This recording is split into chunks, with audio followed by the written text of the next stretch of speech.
ایمان مزاری صاحبہ کے ساتھ آئیڈیالوجیکلی مجھے بہت اختلاف ہے، مارنگ بلوچ جیسے non state anti state actors کے حوالے سے جو ان کا بیانیہ ہے یا ان کا نظریہ ہے، میں اسے قطعاً اتفاق نہیں کرتی. لیکن جس طریقے سے کل ان کو اریسٹ کیا گیا، ویری انفارچونیٹ. مجھے بہت دکھ ہوا، بہت افسوس ہوا دیکھ کے کہ یہ رول آف لا کو وائلیٹ کرنا کتنا آسان ہو گیا ہمارے ریاست میں رہتے ہوئے. کیا کیا تھا انہوں نے؟ کیا جرم تھا؟ جرم تھا تو خود کو سرنڈر کیا ہوا تھا کورٹ کے سامنے. ایف آئی آرز تھیں، 1 تھی، 2 تھی، 10 تھی، جتنی بھی تھیں. آپ ان کو ڈیو پروسیس میں سے گزاریں، ان کا ٹرائل کریں، ٹرائل کے بعد ان کو کنوکشن دیں اور اس کے بعد ان کو سزا سنا دیں جتنی بھی آپ کو مناسب لگے، 10 سال، 20 سال، عمر کیا. بس ڈیو پروسیس میں سے گزارنے کے بعد وہ ٹرائل فیس کر رہی تھی، اس دوران ایسے افراتفری مچا کے اس کو اریسٹ کر لیا. سمجھ سے بالا تر ہے. اتنی پریشانی کس چیز کی تھی ریاست کو؟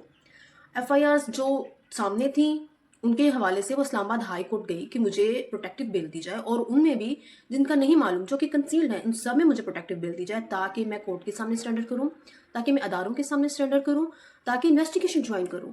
ایک مہذب شہری کا یہی رول ہے، یہی فرض ہے کہ وہ اداروں کے سامنے خود کو سرنڈر کرے، خود کو ڈیو پروسیس فیس کرنے کے لیے ٹرائل کا حصہ بنے.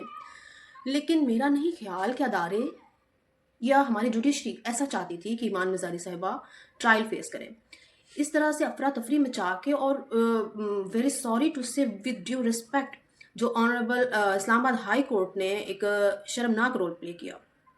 پروٹیکٹیو بل ارریلیونٹ ہو جاتے ہیں، آپ اسے ڈیلے میں رکھ رہے ہیں. ڈیلے میں رکھنے کا کیا مطلب تھا؟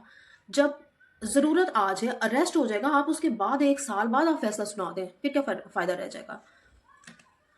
آپ سے پروٹیکٹیو بل دیں تاکہ وہ تمام کیسز میں ٹرائل فیس کریں.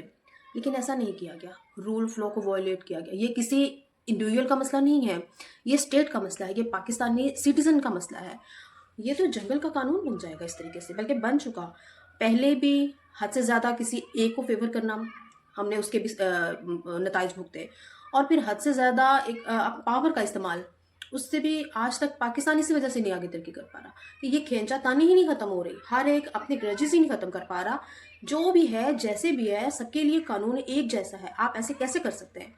اور اگر آپ نے اریسٹ کرنا تو ریزن دے دیں کہ جی وہ ہم نے ایئرپورٹ سے جاتے ہوئے پکڑ لیا، وہ فرار ہو رہی تھی. وہ فرار نہیں ہو رہی تھی، وہ ٹرائل فیس کر رہی تھی. آپ نے انہیں ہائی کورٹ کے اندر سے اریسٹ کر لیا. وہ کہاں تھی؟ آپ کے پاس تھی، آپ کے سامنے سرنڈر کیا ہوا تھا. اور اس سے آپ کیا ایکسپیکٹ کرتے ہیں کہ کیا کرے؟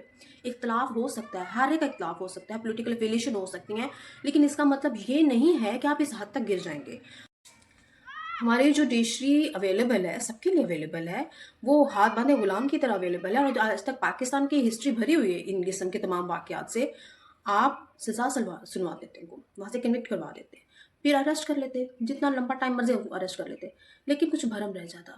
اس طریقے سے آپ کھلم کھلا طاقت کا اتنا بے دریغ استعمال، وہ بھی ایک لڑکی کے خلاف، ایک خاتون کے خلاف، یہ زیبا نہیں دیتا اس ریاست کو کہ اس طریقے سے کیا جائے.